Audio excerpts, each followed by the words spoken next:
Lumrahnya hal-hal mengejutkan akan terungkap di akhir tahun.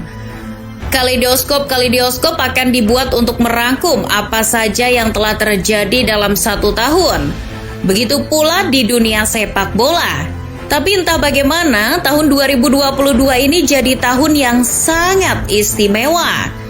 Belum juga berakhir, tapi sudah banyak hal mengejutkan terjadi di sepak bola. Padahal ini baru setengah tahun. Kita baru bertemu bulan Juni dan masih banyak bulan-bulan lain di tahun 2022 yang menanti. Tapi sepak bola telah memberikan kejutan yang tak pernah kita sangka sebelumnya.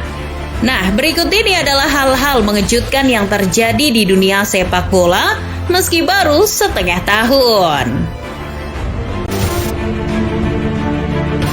Meraih kelima gelar Liga Top Eropa sepertinya adalah perkara yang sangat sulit, apalagi bagi seorang pelatih.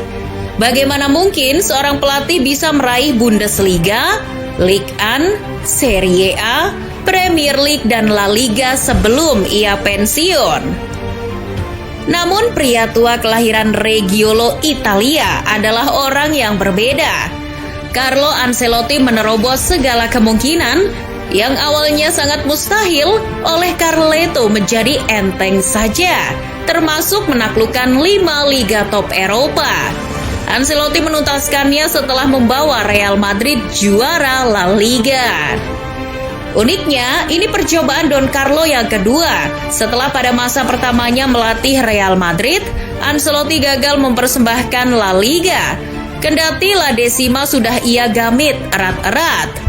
Tentu saja trofi La Liga membuat Carleto layak disebut rajanya Liga Eropa. Karena sebelum itu Carleto sudah banyak mengumpulkan gelar Liga. Serie A jadi gelar pertamanya yang ia raih.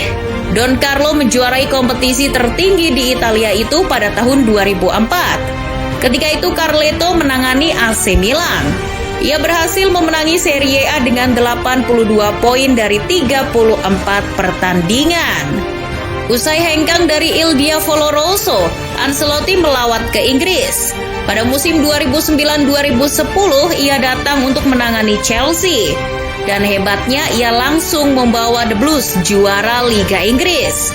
Sayang, ia tak lama di Chelsea. Buruk di musim kedua, Ancelotti pun dipecat The Blues. Pada musim 2011-2012 ia kembali melatih. Kala itu ia melatih PSG yang baru diakuisisi Qatar. Pada musim pertamanya ia belum berhasil membawa PSG juara. Ancelotti baru bisa juara pada musim berikutnya, sekaligus mengajak PSG buka puasa gelar Ligue 1. Setelah itu Real Madrid memanggilnya. Namun Ancelotti belum berhasil menjuarai Liga. Ia justru bergabung ke Bayern Munchen pada 2016. Bersama di Rotten, Ancelotti meraih gelar Bundesliga pada saat itu juga.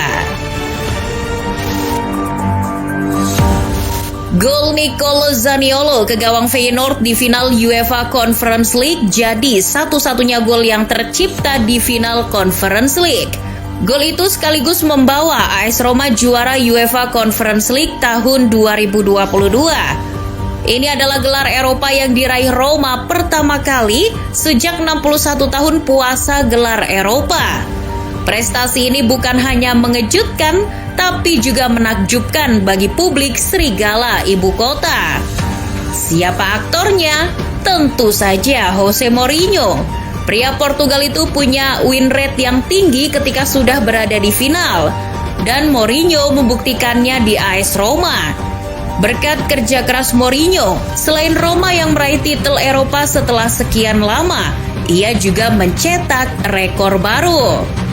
Jose Mourinho adalah satu-satunya pelatih yang bisa meraih 3 trofi Eropa. Terserah kalian mau bilang ini karena Conference League baru diadakan. Tapi yang jelas rekor ini tak akan tercipta jika Roma kalah di final melawan Feyenoord. Hal mengejutkan juga datang dari Bundesliga. Untuk kali pertama sepanjang sejarah, Bundesliga bisa mengirimkan 5 wakilnya di Liga Champions musim depan.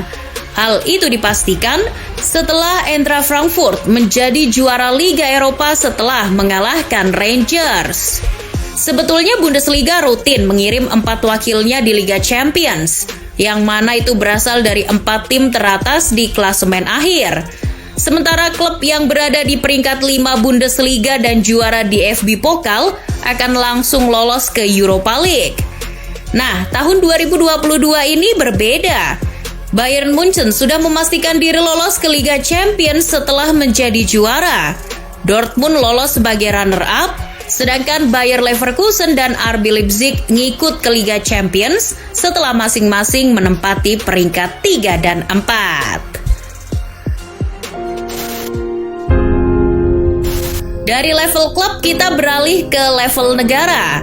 Ada kejadian mengejutkan pada tahun ini. Salah satunya Kanada yang berhasil lolos ke Piala Dunia 2022. Ini adalah kali pertama Kanada lolos ke Piala Dunia setelah 36 tahun tidak melakukannya.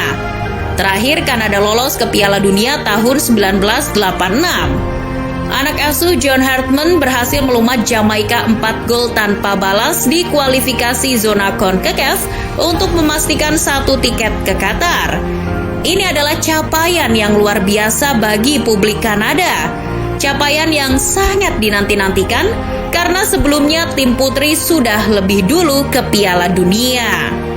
Hebatnya, bagi tim putra maupun putri, hanya ada 1 orang yang membawa Kanada duduk di Piala Dunia.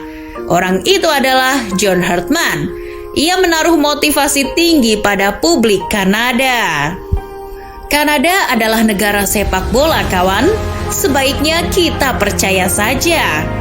Benar saja, omongan itu ia jadikan motivasi untuk mengembalikan martabat Kanada ke Piala Dunia. Ternyata senyum kebahagiaan itu tidak hanya merekah dari publik Kanada. Rakyat Wales yang begitu menantikan tim nasionalnya masuk Piala Dunia akhirnya juga terpenuhi. Penantian Wales selama 64 tahun akhirnya terwujud. The Dragons memastikan diri lolos ke Piala Dunia setelah mengalahkan Ukraina di final playoff kualifikasi zona Eropa.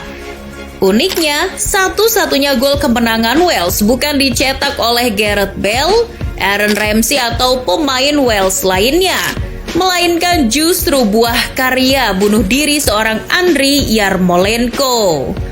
Meski begitu, harusnya kita tidak menganggap kelolosan ini adalah keberuntungan, karena Wales telah melalui banyak hal dan masalah sebelum mendapatkan tiket ke Piala Dunia, dari mulai terseok ke peringkat 117 FIFA sampai bermain tanpa seorang manajer.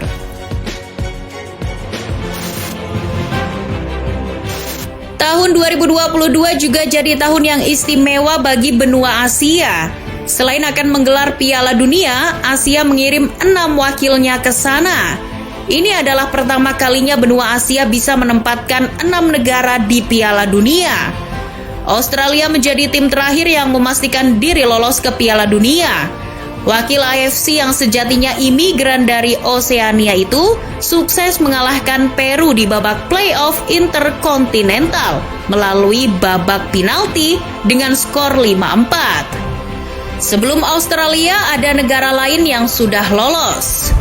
Qatar sudah memastikan lolos karena tuan rumah. Lalu Iran jadi tim pertama yang lolos melalui jalur kualifikasi.